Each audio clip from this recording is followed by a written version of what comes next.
Coach Tim Cone, bakit nga ba sinabi na binago ni Scottie Thompson ang laruan ng Barangay Ginebra?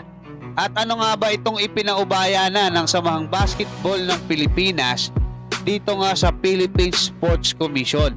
At pag-usapan na rin natin yung suggestion ng ilan sa mga Pinoy basketball fans. Actually, matagal ko nang nababasa to na magandang idea na pagsamahin na lang daw yung PBA at MPBL. Pero kung di ka pa nakasubscribe, mag-subscribe ka na. Dahil dito sa Basketball PH, ang balita ay totoo at hindi inimbento. Dito nga sa naging laban ng Barangay Ginebra at Meralco Bulls ay nagwagi nga itong Barangay Ginebra. Dito nga sa naging report si Ruben Terrado ng Speed.ph ay nakabalik na itong si Scottie Thompson, at tinulungan niya na maipanalo ng Barangay Ginebra sa score na 110-96 yung laban na yan kasi dalawang sunod silang natalo.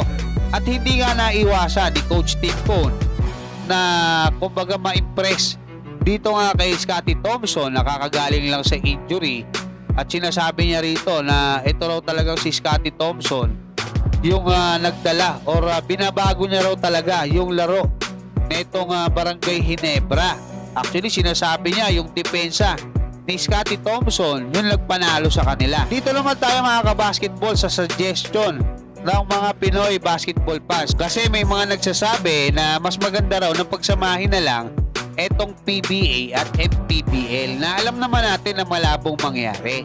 Pero ano ba yung naging problema mga kabasketball? Aminin man natin o hindi, especially yung mga taga-suporta na itong dalawang pinakamalaking liga ng professional basketball dito sa ating bansa na PBA at MPBL, marami silang kailangang magawa para mas maging competitive at sustainable yung kanilang mga liga. Unahin natin dito sa PBA mga kabasketball. Alam naman natin na may problema sila pagdating sa distribution ng mga players. Kasi nga, gaya ng may mga malalaking sponsor na San Miguel, saka MVP Group, nakukuha nila yung pinakamagagaling na players. So, inoopera nila ng malaking halaga. So, doon nagkakatalo kasi itong mahihinang, kumbaga, mahihina ba tawag dito? Hindi naman mahihirap pero kumbaga, hindi ganun kayaman na team dyan sa PBA, napipilitan silang ibigay yung magagaling na players kasi inoopera ng malaking halaga ng SMC, ng MVP Group.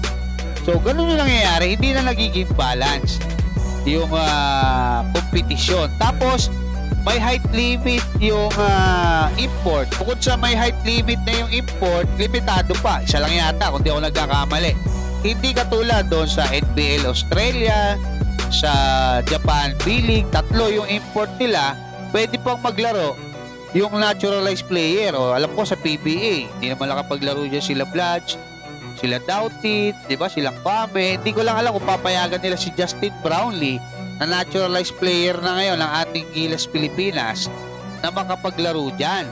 So yun yung mga nakikita ko mga kabasketball kung bakit nahuhuli itong PBA pagdating sa competitiveness. Especially, nakita natin yung Japan, di ba, nakatatlong panalo sila doon sa World Cup. Pero bakit? Wala pa si Hachimura nun. Kasi yung mga players nila nasasanay na maraming kalaban na malalakas na mga imports. Di ba? Nakita niyo yung tira ni Yuki, di ba? Yung teammate ni Kai diyan sa Yokohama. Ang taas ng layup Bakit? Ina-anticipate niya kasi nasasabayan siya. Kahit sabayan mo, hindi ka naaabot. Bakit? Kasi nasasanay siya doon sa liga nila sa Japan B-League na maraming malalaking players. Tapos, ito namang MPBL, ang problema niya, yung malalakas na players nasa PBA. Although may mga nanonood sa kanila kasi napakaganda ng format nila na home and away. Diba?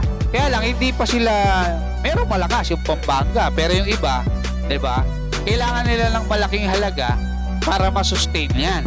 So, paano gagawin nila? Kailangan kasi maganda naman yung format nila Kailangan nila makakuha ng malalaking kumpanya na mag-i-endorse sa kanila. Pag nagawa nila yan mga kabasketball, sabi ko sa inyo, kakayanin nila yung PBA.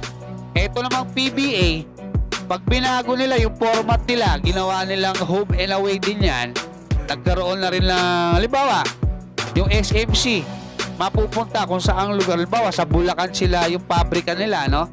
Sa ganoong paraan kasi, dadami yung mga manonood dito sa PBA kasi alam naman natin yung PBA malakas talaga yan eh. Sa mga probinsya pag pumunta yan, may mga nanonood eh. So kailangan lang magkaroon ng pagbabago. 'Di ba? Kung gusto nila magsama, di mas maganda. Pero alam naman natin na hindi mangyayari 'yun, mga kabasketball. Ito naman, ano ba 'tong ipinaubaya ng samahang basketball ng Pilipinas dito nga sa PSC, no? Philippine Sports Commission. Yan nga, mga kabasketball, yung tabla or yung sahig na ginamit doon sa FIBA World Cup. Hindi nila pinaubaya yung ating Gilas Pilipinas kasi bawal yun eh. Kasi government agency yung PSC, dapat private lang. So yun, mga kabasketball, makakatulong yan para sa mga batang atleta, ng mga Pinoy. Agad dyan, mga kabasketball, maraming salamat at God bless sa inyong lahat.